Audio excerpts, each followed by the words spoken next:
My name is Thomas Vale, or at least it was. I'm a photographer. I had it all. A wife, Allison, friends, a career. And in one moment, it was all taken away. All because of a single photograph. I have it. They want it. And they will do anything to get the negative. Once I saw the first episode, I was hooked as a fan. And the reason I was is because, again, I think the concept of Nowhere Man is so different, so ahead of its time. And Bruce brought so much to the character. And the writing was great. You got good writing, you got good acting, you're going to have a hit show. You know, I mean, that's basically what it's all about. Look, I would really like to get better at this than I clearly am. What would it cost me just for some starter lessons, you know, just for your basic photography one-on-one kind of thing? How about some dry clothes and an Italian dinner? Don't cook. Then we're safe. It's on me. I didn't know Larry, I didn't know Joel, I didn't really know anybody connected with the show.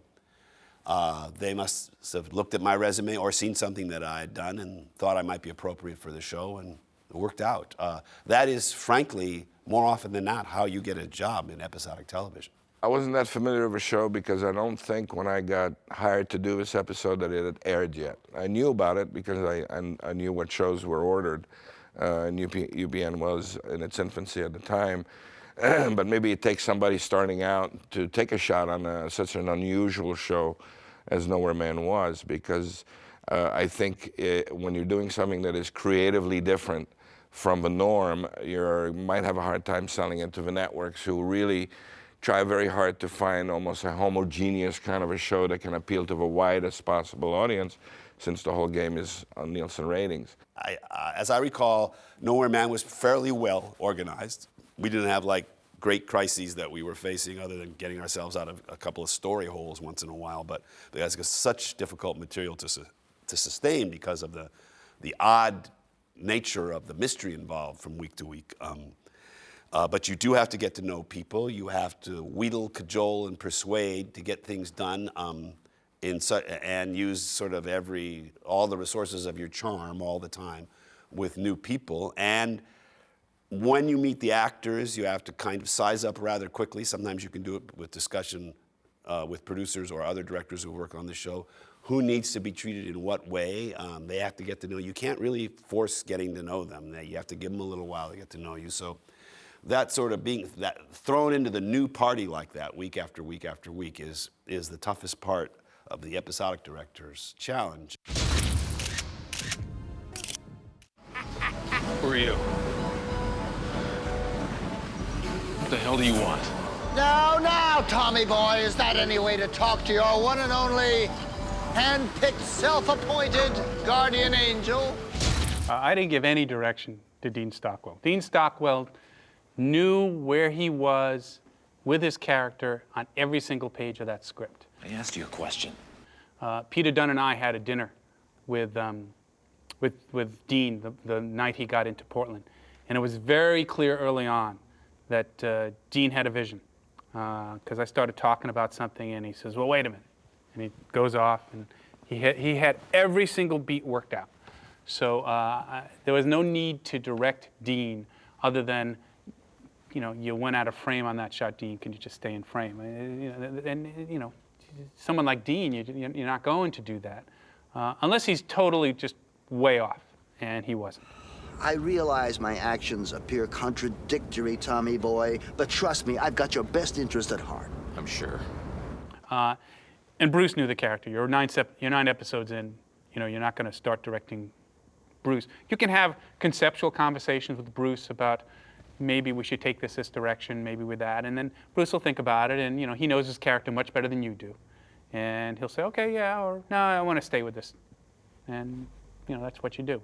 We were shooting an all-nighter, which meant we were going to shoot all night and into the morning at this hotel, to me, in the middle of nowhere. And it's a scene where Bruce and Dean, Gus and Tom, get drunk and basically spill their guts to each other about life and what's happening and all the other stuff. It was really well written. I read the script the first time. Oh, yeah. He came to me early on in the day and said, listen, in that scene they're not supposed to be drunk. I'm gonna just take a drink way early before we shoot the scene, just to get a little buzz. Just to sort of get that kind of little fat lip thing going where you're just a little, you're just a little, you can just feel it a little, right? Because playing drunk is not as easy as people think it is, and I just want to make sure it's authentic. I said, no, it's no problem. So I'm going to take a drink before lunch, and we weren't going to get to the scene till well after lunch, so fine. So apparently Bruce goes back to his trailer and he takes a shot of vodka or whatever drink he was going to have, and we break for lunch. And unbeknownst to me, Bruce apparently felt like, well, God, I'm going to rehearse this scene, and I don't feel anything. And so I'm going to take another shot. So he takes another shot. He and Dean come out. We rehearse the scene. We get it blocked. We know exactly where we're going to go. And it's probably going to take about a good 30, 40 minutes to light it because it's such a small location. We didn't start shooting until like 2 in the morning, actually. And by then, I'd had more than a fifth. And Bruce isn't feeling anything. So he decides to take another shot, and apparently another shot, and maybe even one more shot. By the time we're mid-scene, Bruce is smashed. I mean, Bruce is absolutely hammered. I saw the train coming in, bam, and I was You didn't know who you were? hammered. Yeah. Hammered. Just drunk. It was just drunk on my feet. He could barely stand up. At one point, he lost his lunch out in the back, and he's apologized. Oh, my, I'm so sorry. I'll do the thing. And he's going on and on and on. And I knew I was drunk, but I was terribly embarrassed, right? And I kept apologizing to everybody, and they had to fed me the lines to this beautiful monologue, one after the other, like line by line by line. Having somebody that you love just look at you like they've never even seen you before in their life. But the scene was about him being drunk. And Dean is just going, oh my God, I feel so sorry for him. He thought he would do something to kind of help the scene along, and Dean was very sympathetic. But Bruce is absolutely, if it looks really good, like Bruce is, God, he plays a great drunk in that scene. It's because he is drunk.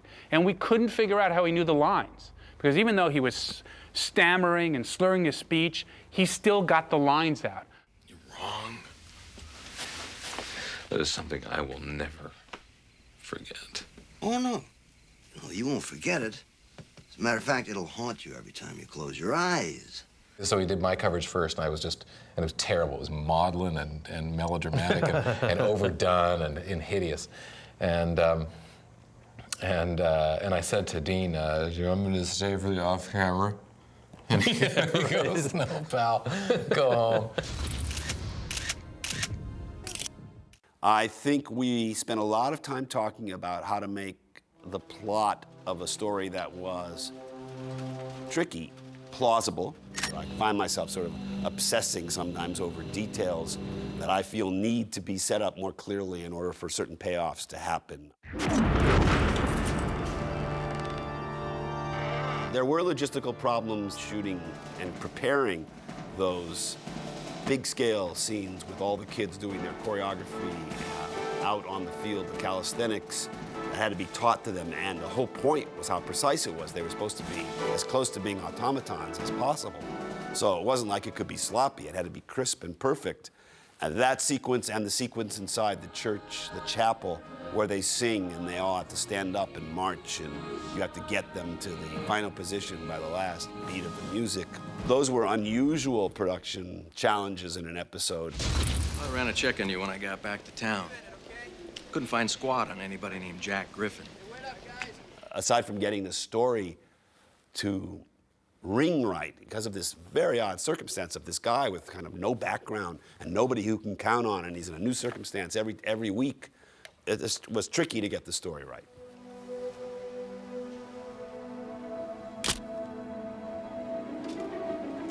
Don't.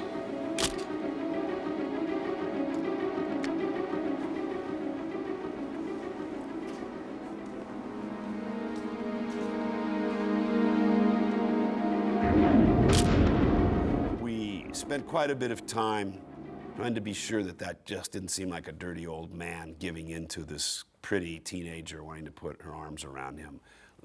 Trying to make sure that he was as a character, just careful about what was going on here. So that wasn't lasciviousness that was going on. It was paternal instinct, if we could. I do not think that I would have changed greatly the style in which we shot the show. There was a kind of, it was not a herky-jerky kind of show with quick cuts and nervous camera and stuff like that. There is one scene we shot handheld when Bruce puts the belt around the headmaster's neck.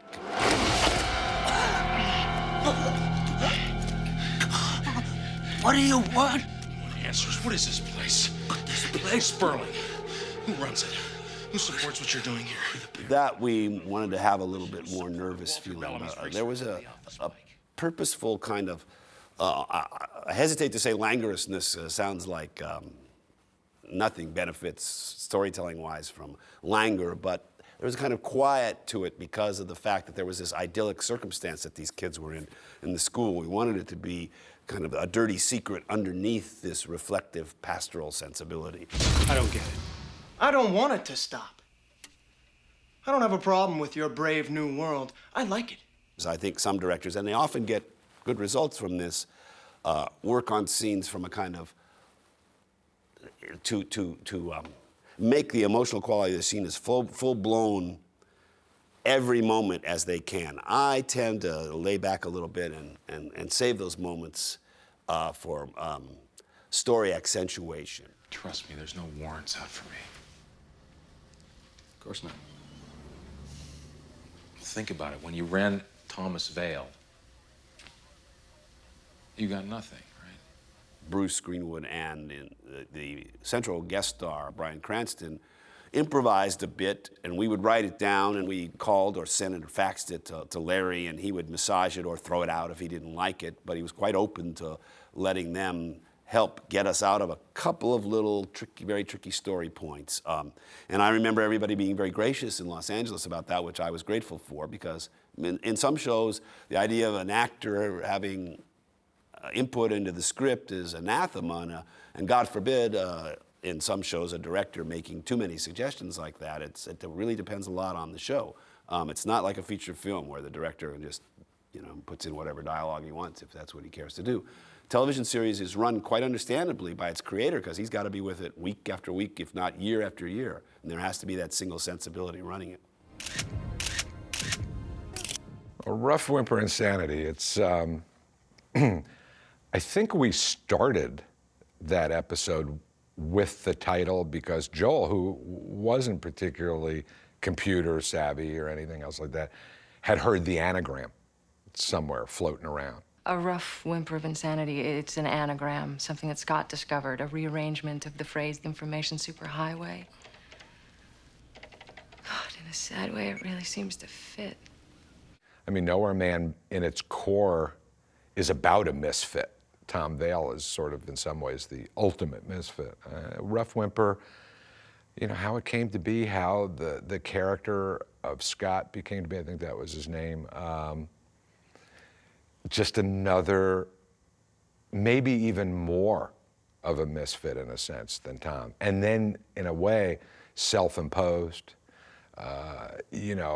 Joel was certainly flying thematically on my coattails, so as we beat these stories out, I was certainly leading the way for where these one-liners or conceptions were going to go because no one else knew what I was doing. This had nothing to do with capabilities. I didn't know what I was doing, but at least I was the guy who was told to do it.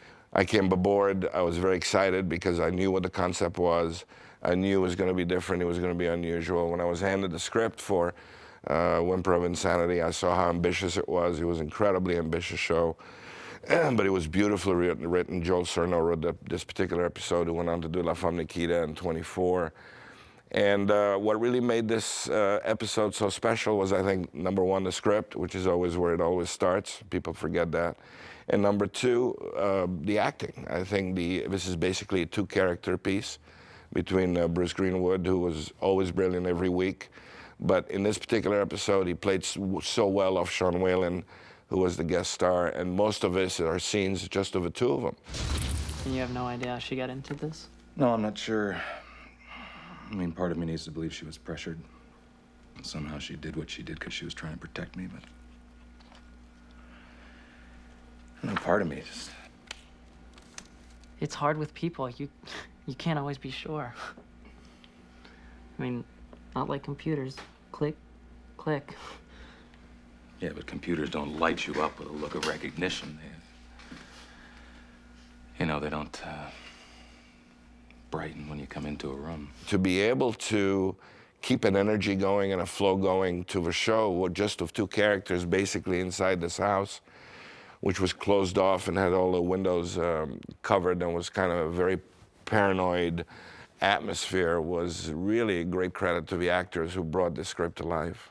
This particular story finds Thomas Vale on the road, and he's always running from Big Brother, who's always looking for him and is usually just minutes behind him, amazingly enough. And he's working at a pizza parlor in a small town. He delivers pizza to his strange house where there's a guy in there that he can never see. He realizes that other people besides him are living in fear of whatever, and that maybe all of us have a certain amount of fear about paranoia about who's watching, who knows what's going on. Is Big Brother always there? Hey. Hey, man, you all right? Don't touch me. Okay. Just before he leaves, he realizes what the kid is doing, and the kid is basically has enormous amounts of computers and can do things that nobody else seems to be able to do, like break into memory banks and things like that. Once he realizes that, there's a wonderful dialogue about, well, I can find anybody on the net, and he says, okay, find me. Thomas J. Vale, V-E-I-L. Of course, he realizes that all his files, almost all of Thomas Vale's files, have been deleted.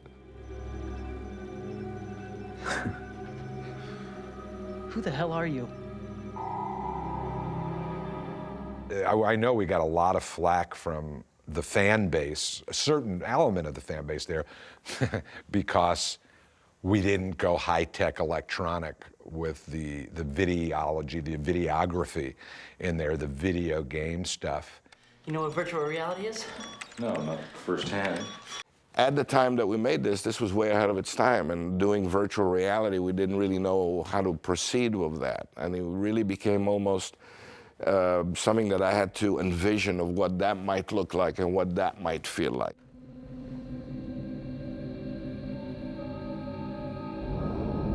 And, you know, look, I've always said, once a show is out there, no one's interpretation is worse than mine. You know, I have mine, but it doesn't make someone who has a different one different. And I would say the same thing applies to this. CGI was kind of out of the question, so we really had to do everything on camera.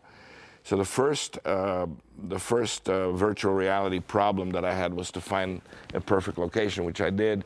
It was an amazing place where people actually go to get married to the lake and flowers and whatnot. Once we did that, it was an idea of what photographically this would look like. How could it look real and feel real but not be real?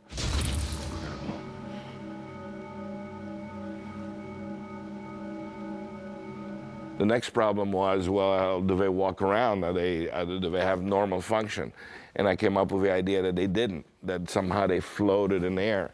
So in order to do that, we had to build tracks and put like a little floor that they could stand on, and we could secure them on, because now they were going to be moved by the grips on a track, so that all the movement is actually done that way during the scene. Adding smoke and fog and everything we could think of, I think we came up with an amazing vision of what virtual reality would look like in its time. For a show that moves on technology and speed, here was a moment where we stopped basically and had an incredibly emotional moment where he sees his wife, who of course doesn't recognize him, she's just a virtual reality image, but all the emotions come out of what this man has been going through and suffered being away from her, and her having basically forgotten who he was. And it is one of I think, critical moments in the series of great emotional impact. No matter what you do, whether it's film or television, no matter what technology you bring in, if it lacks human emotion, no one's going to care. And I think human emotion is the key to all drama. Allison, this is Tom. It's a pleasure to meet you, Tom. Allison. I love it. I loved what we did because at the base of me, I'm a romantic. And I think the imagery in Rough Whimper is romantic, and it was intended to pull at your heartstrings, not your intellectual strings. I mean, I'm totally into what CGI can do and what we could have done with high-tech graphics. But Nowhere Man, as dark as it was, I don't think was ever cold. The world he was fleeing around in was cold, but Tom was warm. And part of what made him warm was that he had feelings that I could relate to, and hopefully the people watching could relate to. Allison.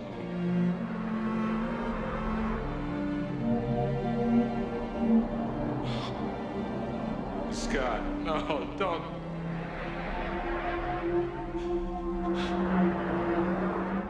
In the script, when they talk about what happens when they do the virtual reality at the end and get inside a computer, it was very basic, you know. I mean, he just said what I just said. Now, how do you figure that out, and what does a computer look like on the inside? It's part of a visualization, which is what a director does. He gets words on papers and translates that to images.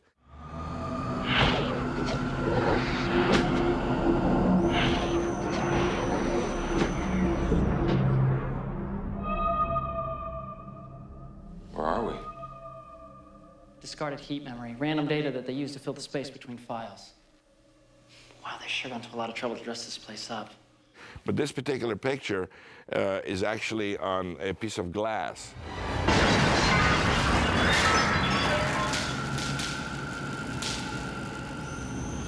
This is it!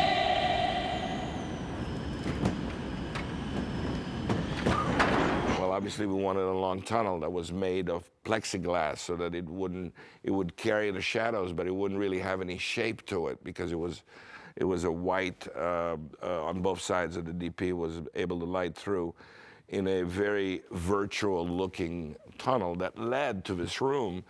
And we were trying to figure out, well, what would it look like? I mean, what would files on your computer look like? Where do we start? And there's a great moment where he says, oh my God, it's not what you think it is. And here the audience has been waiting weeks to find out what it is. So the beauty of a MacGuffin is that we never know. And that's one of, I think, genius ideas of what the show is about. And of course, just then, when he's supposed to come down to a file and finally reveal to Tom the truth, of course, they find out that they're in there and they start deleting all those files. I think they're deleting. They're deleting the system. You gotta get out of here. Get down here, come on! Tom, go through the door before they finish!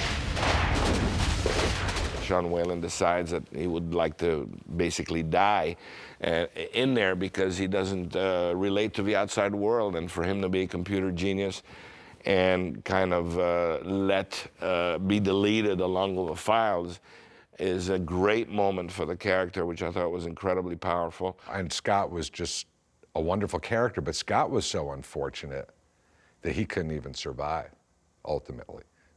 He never had the fight that Tom had. And I clearly the game might have been different. I mean, there were two different people, but Scott paid the price for being too fragile for this world. Scott! It wasn't real. It didn't happen. It didn't happen. It didn't happen. It wasn't real. It didn't happen, Scott.